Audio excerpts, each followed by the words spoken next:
창세기 38장 1절로 11절 말씀입니다.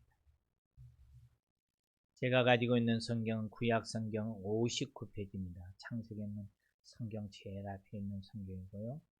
봉독에 들읍니다. 그 후에 유다가 자기 형제들로부터 떠나 내려가서 아둘람 사람 히라와 가까이 아니라 유다가 거기서 가나안 사람 수아라 하는 자의 딸을 보고 그를 데리고 동침하니 그가 임신하여 아들 낳음에 유다가 그의 이름을 에리라 하니라. 그가 다시 임신하여 아들을 낳고 그 이름을 오난이라 하고 그가 또 다시 아들을 낳고 그 이름을 셀라라 하니라. 그가 셀라를 낳을 때 유다는 거십에 있었더라. 유다가 장자 예를 위하여 아내를 데려오니 그의 이름은 다말이더라. 유다의 장자 예리 여호와 보시기에 악함으로 여호와께서 그를 죽이신지라. 유다가 오난에게 이르되 네 형수에게로 들어가서 남편의 아우된 본분을 행하여 내 형을 위하여 씨가 있게 하라. 오난이 그 씨가 자기 것이 되지 않는 줄 알므로 형수에게 들어갈 때에 그 형에게 씨를 주지 아니하려고 땅에 설정하매 그 일이 여호와 보시기에 악함으로 여호와께서 그도 죽이시니라. 유다가 그의 며느리 다말에게 이르되 수절하고 내 아버지 집에 있어 내 아들 셀라가 장성하기를 기다리라 하니 셀라도 그 형들같이 죽을까 염려하니라. 다말이 가서 그의 아버지 집에 있습니다. 아멘.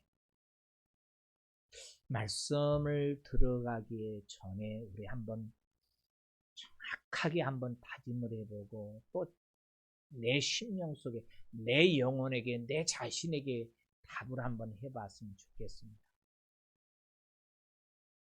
성경을 믿느냐라는 하나님을 믿느냐라는 진짜입니다. 내가 지금까지 생활했으니까 형식적으로 아니 의무적으로 아니 지금까지는 생활했으니까 당연히 믿는 것이지 당연히 고백하는 건 맞지라고 하는 그 고백 그 신앙이 아니라 진짜 정말로 다니엘처럼 사드락과 메삭과 아벳느고처럼 믿느냐라는 하나님의 역사. 이사야가 했던 것처럼 믿느냐라는 하나님의 말씀입니다. 성경은 하나님의 말씀입니다. 그 말씀을 믿으십니까? 진짜요? 예레미야 7장 23절에 가서 보면 하나님은 이야기합니다. 오라 너희는 내 말을 들으라. 내게 와서 내 말을 듣고 것을 이야기합니다. 그러면 나는 너의 하나님이 될 거다. 하나님이 나의 하나님이 되준다는 그 은혜와 축복이 얼마나 큰지를 우리는 기억해 봐야 합니다. 창세기에 보면 참 하나님은 천지 만물을 창조하시고 보시기에 심히 좋았더라 선언했습니다. 근데 하나님이 보시기에 심히 좋았더라라고 이야기하고 나서 그 다음부터 그냥 구경만 하신 하나님이 아니다는 겁니다. 하나님은 보고 계십니다. 그래서 오늘 저는 하나님은 보고 계시고 그 다음에 뭡니까? 그에 따라서 상급을 주시기도 합니다. 믿으십니까? 노아에게는 하나님이 어떻게 노아가 하나님을 섬겼는지를 알고 계십니다. 그래서 그에게 방주를 통해서 이 땅을 물로서 쓸어버릴 때 그 가족을 구원하셨습니다. 보고 계셨기 때문에 알고 계십니다. 그리스도는 우리 가운데 계시는 말 없는 손님이십니다. 우리의 대화를 듣고 계시고 우리 행동을 보고 계시고 노아에게는 상급을 주었던 그 하나님. 아브라함을 부르시고 아브라함이 말씀대로 순종할 때 그에게 장자, 이 하나님의 족장, 하나님의 가족, 영원한 믿음의 거장의 축복을 주었습니다. 그뿐만이 아닙니다. 아무도 모르는 것 같고 아무도 보지 않는 것 같은데 하나님의 말씀을 거역하고 범죄하면 하나님은 거기에 대한 징벌을 하셨습니다. 가인이 들에서 부모가 없는 그 가운데 아무도 없을 때 돌로 그 아벨을 죽였습니다. 그런데 그 하나님은 보고 계셨어요. 가인아, 가인아, 네 아우 아벨이 어디 있느냐 물으셨던 그 하나님은 알고 계셨어요. 보고 계셨던 것입니다. 오늘 본문의 내용은 성경에 기록이 없었으면 좋겠다 하는 그런 내용이 있습니다. 어떤 사람들은 오늘 본문과 같은 내용 때문에 성경은 너무 하나님의 말씀이 아니라 이럴 수 있느냐, 윤리적으로 도덕적으로 이렇게 경전이 아니라 이렇게 불의한 책이 어떻게 있느냐, 내가 어떻게 그런 종교를 믿을 수 있느냐라고 이야기하면서 믿지 않는 사람들이 있어요. 그 같은 것은 우리만 아니라 우리에 앞서서 우리 한국교회 복음이 들어왔을 때 옛날 양반이라 하셨던 분들 중에 성경을 대하고 이 오늘 본문에 봐서 이럴 수 있느냐, 이런 쌍놈의 책이 어디가 있느냐라는, 그래서 더 이상 믿지 않겠다는 겁니다. 왜 쌍놈의 책이라 했습니까? 그런 부끄러운 내용이 오늘 본문에 있습니다. 오늘 창세기 38장에 보면 마지막에서 보면 며느리가 시아버지를 속여가서 관계를 맺고 아이를 낳습니다. 이거 부끄러운 행동이죠. 수치죠. 성경은 이 같은 자를 돌로 치라고 이야기합니다. 그런데 그의 시아버지 유다는 그 며느리 다말을 그는 나보다 옳다라고 이야기하면서 불로 태워 죽이라고 하다가 그는 나보다 옳다라고 하면서 인정하고 그를 살립니다. 그런데요, 더더욱 놀라운 것은 예수님의 족보 가운데 이 다말이 있다라는, 성경에 보면 예수님의 족보에 이방 여인 셋이 나옵니다. 세 사람. 하나는 가나안 여인이었던 다말입니다. 창세기 38장에 나옵니다. 그 다음에 또 하나가 누구입니까? 이방 여인이었던 여리고성에 거했던 기생 라합이라는 여인이 나옵니다. 마지막은 또 누구입니까? 다윗 왕의 할머니였던 룻기에 나오는 룻이 나옵니다. 왜 성경은 그들의 역사, 아브라함은 이삭을 낳고 이삭은 야곱을 낳고 이렇게 남자가 남자를 낳았다고 표현을 하면서 유다에 대해서 이야기할 때 다말을 통해서 누구를 낳았고, 또 보아스에 가서는 보아스는 룻을 통해서 누구를 낳았고, 왜 그렇게 합니까? 라합도 마찬가지입니다. 그만큼 중요하다라는 겁니다. 하나님은 12지파 중에 한 사람, 약속의 자녀 유다를 통해서 다음 야곱의 대를 이어갑니다. 근데 오늘 여기서 기억해 봐야 할 것이 있습니다. 하나님의 택한 믿음의 자녀라 할지라도, 약속의 자녀라 할지라도 말씀을 떠나고 신앙 공동체를 떠나서 제멋대로 살면 화가 임한다라는, 화가 임한다. 또 하나, 인간이 아무리 부족하고 불순종하고 실수가 많다 할지라도 그것 때문에 하나님은 절대 약속을 포기하지 않는다는 거예요. 왜냐하면 우리 죄보다도 하나님의 사랑은 더 큽니다. 우리는 때로는 내가 죄인입니다 하고 죄 때문에 좌절합니다. 그런데 하나님의 사랑이 어떻습니까? 하나님은 우리에게 말씀합니다. 이야기해보자. 너희 죄가 심히 얼룩졌다 할지라도, 너희 죄가 주홍 같다 할지라도 눈과 같이 희어지다 깨끗하게 될 것이야. 너희 죄가 진홍처럼 붉을지라도 양털처럼 희게 하리라. 하나님의 선언입니다. 하나님은 우리를 사랑하셔서 예수 그리스도를 보내줬고, 예수 그리스도를 통해서 우리의 모든 죄를 다 사하셨습니다. 그러므로 우리가 아무리 어리석고 실수해도 추해도 하나님은 우리를 향한 그 사랑을 포기하지 않는다는 거예요. 그런데요, 포기하지 않는 그 하나님이 범죄한 죄에 대해서는 징벌하실 바 너무 많아요. 그것이 뭡니까? 고통입니다. 아픔입니다. 괴로움입니다. 우리가 창세기 38장을 통해서 보면 중요한 의미를 하나 깨달을 수 있어요. 아브라함에 대해서 창세기 12장부터 나옵니다. 창세기 22장부터는 이삭에 대해서 나옵니다. 26장부터는 이삭의 아들 야곱의 중점으로 이야기가 이끌어갑니다. 37장에 와서는 야곱의 11번째 아들 요셉에 대해서 이야기합니다. 요셉이 드러나면서 하는 말이 뭡니까? 형들을 보시오.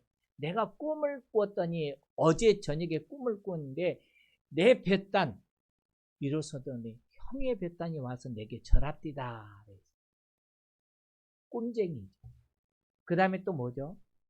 다음 날은 꿈을 꾸어서 대답하기를 아버지, 엄마, 형 봐. 어제 저녁에는 해, 달, 별들이 와서 내게 절했어. 그러니까 뭐죠? 이놈 자식 봐라. 어제 저녁에도 네가 우리의 왕이 된다더니 오늘은 뭐야? 더더욱입니다. 미움입니다. 그리고 그 요셉을 야곱의 10 아들들이 돈을 받고 종으로 예굽에 팝니다. 그게 37장의 마지막이에요. 그러면 예굽으로 요셉이 팔려갔으니까 그 다음 이야기, 요셉이 예굽에 팔려가서 어떻게 살았는가에 대해서 이야기하면 맞아요. 그런데 배경이 달라져 버려요. 요셉 이야기가 아닙니다. 누굽니까? 유다입니다. 그것도 부끄러운 유다입니다. 유다가 어떤 줄 아십니까? 창세기 37장에서 요셉을 팔자고 제안했던 사람이 유다예요. 그리고 이 유다가 어느 본문에서는 한 여인을 동침했고요. 그 여인을 동침할 뿐만 아니라 또 며느리와 관계를 맺어서 아이를 낳았습니다. 성경은 왜 이것을 이야기하고 있을까요? 성경은 왜 우리에게 이렇게 말씀할까요? 이걸 알기 위해서 창세기 15장을 좀 가서 볼까요? 우리 말씀 한번 같이 읽어봅니다. 그때 여호와께서 아브라함에게 말씀하셨습니다. 잘 알아두어라. 내 자손은 나그네가 되어 낯선 땅에서 떠돌게 될 것이다. 그 땅의 사람들이 내 자손을 종으로 삼고 400년 동안 내 자손을 괴롭게 할 거예요. 이 말씀을 주었던 배경이 어디냐면 창세기 15장에서 하나님이 아브라함에게 제물을 드리라 했어요. 제사 드리라, 예배 드리라 했습니다. 그 예배를 받으신 다음에 하셨던 말씀이 바로 이거예요. 그러니까 내 자손이 이방인의 객이 되어서 그들을 섬기겠고 그들과 함께 400년 동안 있을 거야. 그리고 돌아올 것인데 내 자손은 괴롭힘을 당할 거야. 여러분 한번 다시 우리의 기억을 더듬어 보십시다. 우리 하나님을 찾습니다. 예배합니다. 하나님을 경배합니다. 하나님 앞에 기도했습니다. 그러니까 하나님 앞에 기도하고 예배했으니까 그때부터 하나님께서 이제 뭔가 역사하고 하나님께서 보여주고 축복해주고 말씀 주고 문제가 해결되고 내 사업의 문이 만사 형통의 대로가 열린다면 얼마나 좋겠습니까? 그런데 야곱이 하나님 앞에 예배했어요. 하나님 앞에 제물을 드렸어요. 그런데 그 응답, 제물을 드린 그 응답으로 뭡니까? 네 자손 이방인의 나그네 될 거야? 낯선 땅에서 거할 거야. 이 땅이 어떤 땅입니까? 가나안 땅, 약속의 땅입니다. 아브라함을 그곳에 불렀어요. 그런데 그곳에서 사는 것이 아니라 내가 나왔던 그곳으로 갈 것이 아니라 이방인의 땅입니다. 그것도 400년 동안 종으로서 괴롭힘을 당할 거야. 여러분, 그 말씀을 들을 때 어떠죠? 하나님이 아브라함을 향해서 저주하시나요? 아닙니다. 저주가 아니라 축복이었어요. 왜 그렇습니까? 관점을 다시 돌리십시오. 하나님 보시는 관점입니다. 하나님이 보실 때입니다. 왜 그것이 축복입니까? 유다의 가정을 통해서 알 수 있습니다. 우리가 어느 본문을 통해서 왜 그것이 축복인지 알 수 있어요. 유다가 근친상간, 참 부끄러운 일이죠. 그런데요, 그것은 그 당시 문화였어요. 그 당시 풍속이었어요. 유다는 정말로 하나님의 자녀다운 삶을 살아야 하는데 그가 간 곳이 어디입니까? 가나안 땅입니다. 여기 1절에서 보니까 내려가서 아둘람 사람 히라와 가까이 지냈다 했어요. 보다하며 지냈다는 겁니다. 보다하며 지냈다. 아둘람 사람, 가나안 사람, 가나안 옛 사람과 가나안 이 땅에 살았던 그 사람과 보다하면서 지냈다는 것이 뭡니까? 두 종류입니다. 하나는 그 사람의 선한 영향력을 끼쳐서 그 사람이 나를 따라 살 수 있는 뭔가 모델이 되는 삶입니다. 또 하나는 뭡니까? 내가 그 사람을 본받아서 그 사람처럼 삽니다. 유다 어떻습니까? 유다의 삶을 보면요, 아둘람 사람 히라와 같이 살아요. 그 당시 가나안 문화 그대로 살아갑니다. 우리가 그것을 답을 어디서 얻을 수 있습니까? 2절에 가서 보면요, 2절 하반절에 보니까 가나안 사람 수아라 하는 자의 딸을 보고 그를 데리고 동침하니 했어요. 뭐 있죠? 범죄죠. 성범죄죠.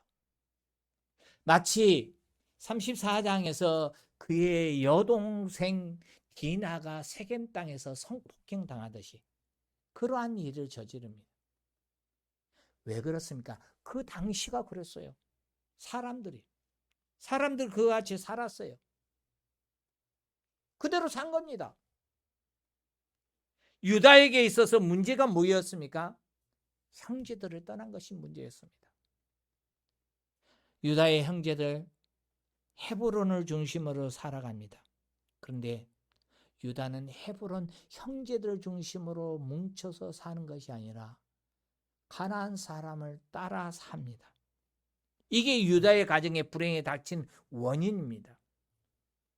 만일 유다가 경건한 삶을 살고자 몸부림쳤던, 완벽하지는 않다 할지라도 경건하게 살기 위해서 몸부림쳤던 야곱의 집에 살았다면 그가 비록 요셉을 팔아버릴 정도로 완악하다 할지라도 그는 어떻겠습니까? 2절과 같은 답이 나오지 않아요. 2절과 같은 행동을 하지 않았다고요.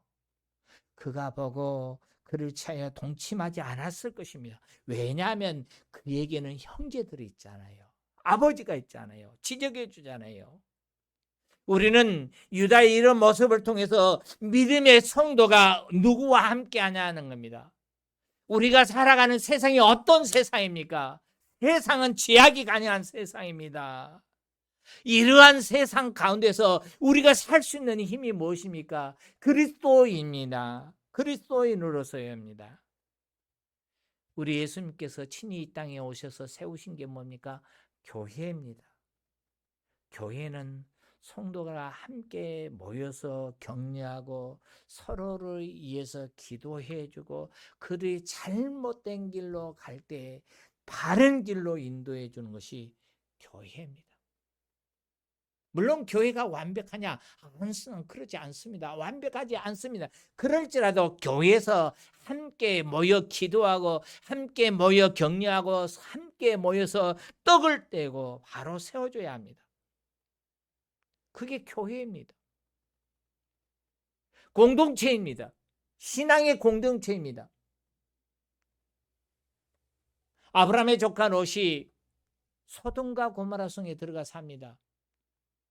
아브라함과 함께 살 때는 믿음의 걸음을 걷기 위해서 몸부림쳤습니다. 그런데 소돔과 고모라 성에 들어가서는 어땠습니까?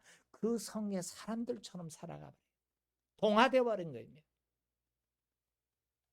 여러분, 여기 동화됐다 이 표현이 어떤 건 줄 아십니까? 너무나 중요해요. 동화됐다 말은 어떤 표현이냐 하면요. 우리 옛날에 그 풍덩이 화장실 있죠. 풍덩이 화장실. 시골에 풍덩이 화장실. 처음에 들어갈 때 어떠죠? 냄새를 확 맡고 들어갑니다. 근데 얼마 있지 않으면 어떠죠? 그 냄새에 적응돼 가지고요. 난지 어쩐지도 몰라요. 그냥 살아요. 그냥 동화된 겁니다. 유다가 바로 그런 삶을 산 겁니다. 그래서 그는 수아의 딸을 보고 데리고 동침한 겁니다. 유다의 결혼을 지칭해서 아내로 삼았다라고 표현하지 않아요. 아내로 삼았다는 표현이 없다는 것은 그는 형제들로부터 부모로부터 축복받지 못했다라는 겁니다. 유다는 자기 형제를 떠나서 가나안 사람이 들어가 그들과 어울려서 그 문화 가운데 젖어 살았다는 것입니다. 유다는 가나안 여자와 결혼해서 세 아들을 낳았습니다. 큰 아들을 위하여 여자를 택하여 결혼시킵니다. 그런데요, 유다가 결혼시킨 이 모습, 유다 자신이 결혼할 때 그 모습과 동반되었어요. 부끄러운 그 모습이 그대로 나옵니다. 우리 그리스도인들에게 결혼이라는 것은 너무나 중요합니다. 결혼이라는 것이 왜 중요한 줄 아십니까? 하나님이 결혼을 통해서 주신 축복이 뭡니까? 여호와를 경외하는 다음 세대를 이루기 위해서입니다. 그렇기 때문에 우리는 다 성장한 자녀를 할지라도 우리 자녀들이 다음 세대를 이루어갈 수 있도록 양육해야 합니다. 사랑하는 귀한 성도 여러분, 여러분의 가장 축복이 뭡니까? 전쟁터에 나갔습니다. 전쟁터에 나가서 적군과 싸웁니다. 근데 적군과 싸우려고 할 때 내게 있어야 할 것이 뭐죠? 무기잖아요. 오늘날 이야기하면 총알이 필요해요. 포탄이 필요해요. 근데 적이 옵니다. 총을 쏘려고 하는데 총알이 없어요. 그럼 어떻습니까? 죽었다 이죠. 근데 성경 시편에서 보니까 여호와를 경외하는 그 가정, 시편 127편 128절에서 128편에서 이야기하는 게 뭡니까? 여호와를 경외하고 주 안에 선 그 가정, 하살통에 가득하다 있습니다. 여호와를 경외하는 다음 세대를 이루는 것이. 바꾸어서 이야기하면 하나님이 내게 주신 기업이 자식이에요. 자녀예요. 상급이에요. 기업이에요.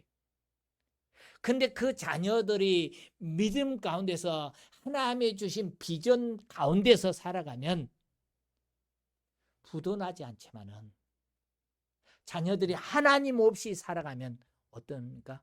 부도납니다. 부도나요. 좀 정신 차리세요. 왜 조는 사람들 많아요? 졸지 마세요. 부도나서는 안 돼요. 우리 자녀들이.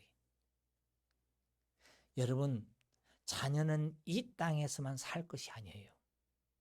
여러분이 이 땅에서 누리는 그 모든 것, 이 땅을 떠나는 한 다 가지고 가지 못해요. 다 내려놓고 가요. 그래서 사람은 빈손으로 왔다 빈손으로 간다 해요.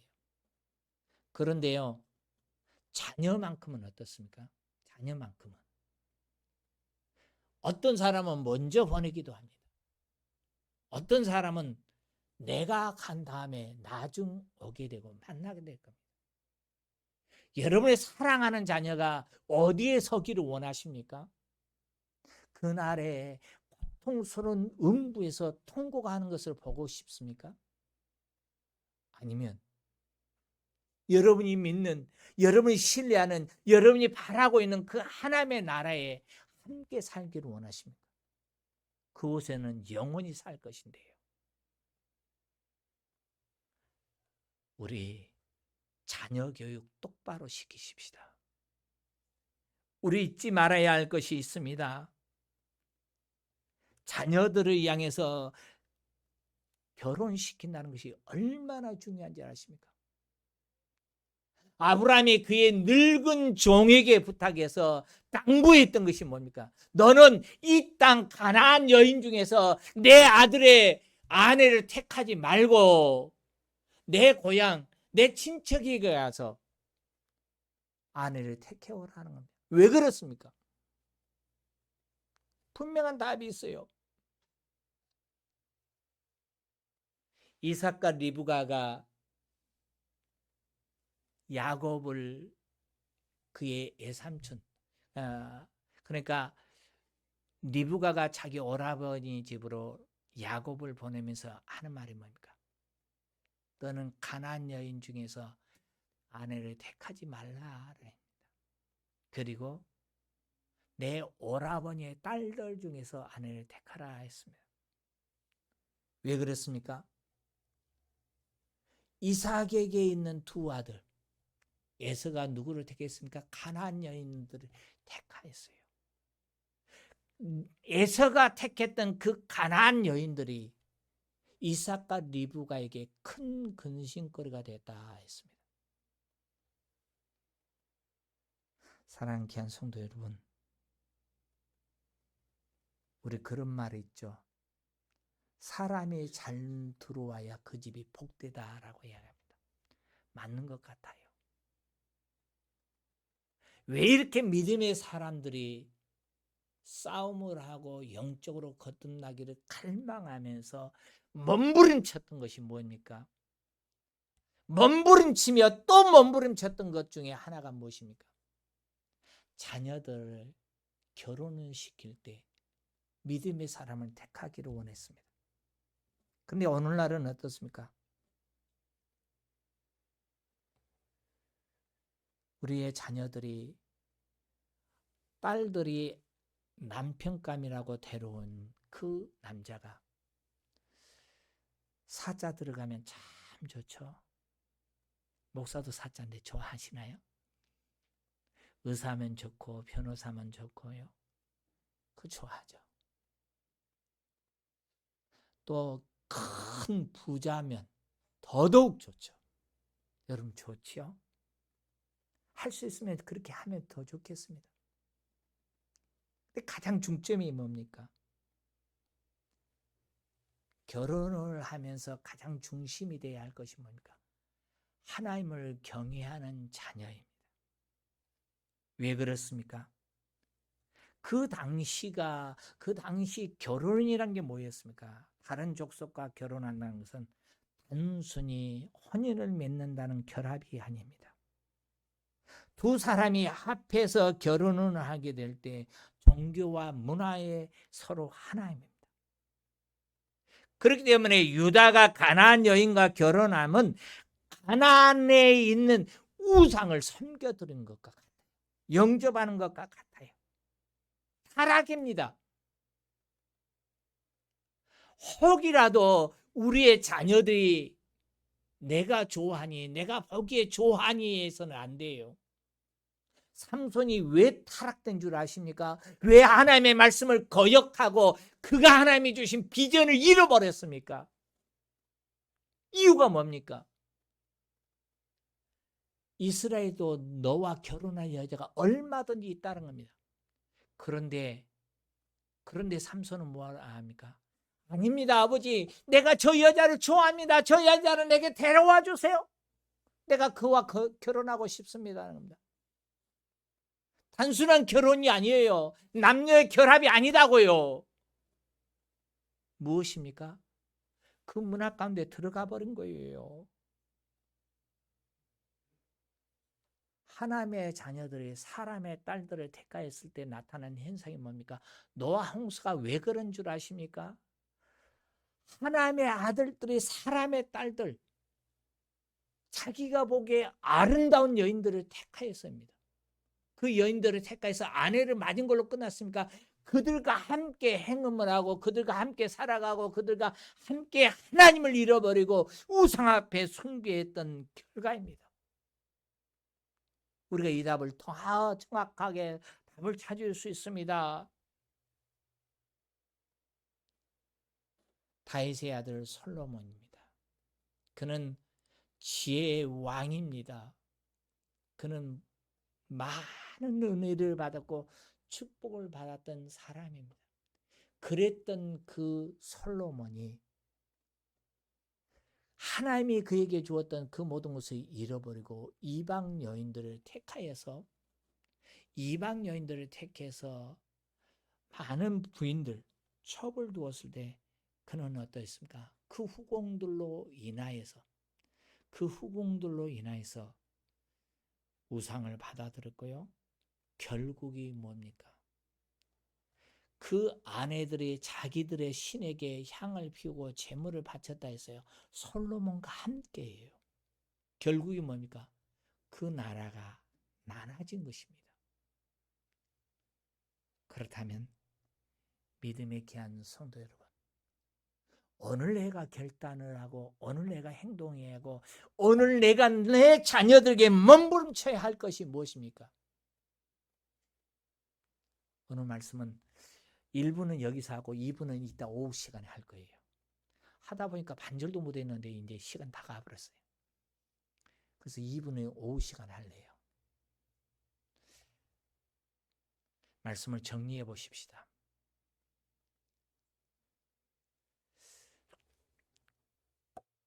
배는 바닷물 위에 떠 있습니다. 그렇지만 그 물속에 빠져들지는 않습니다. 물속에 빠져들었다라는 것은 뭡니까? 침몰했다라고 할 수 있죠. 연꽃, 맑은 물에서 살고 있지 않아요. 연꽃은 오염된 물에서 사는 것 같아요. 그렇지만 그곳에서 자신을 자랑하듯이 정말 멋진 꽃을 피웁니다.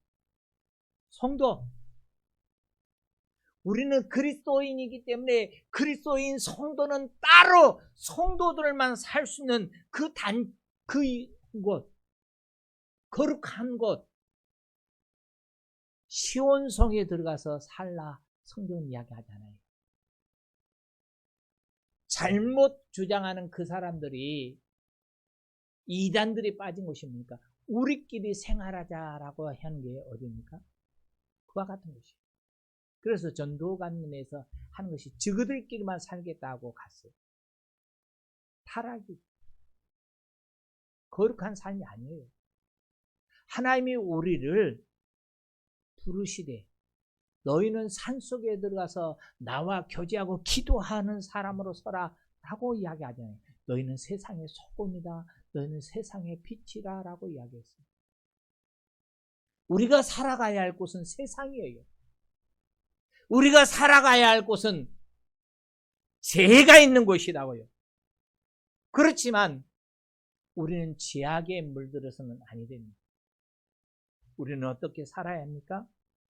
당당하게 그들 앞에서도 소금과 빛의 역할을 감당하며 하나님의 자녀의 삶을 살아갈 수 있기를 주의 이름 축원합니다.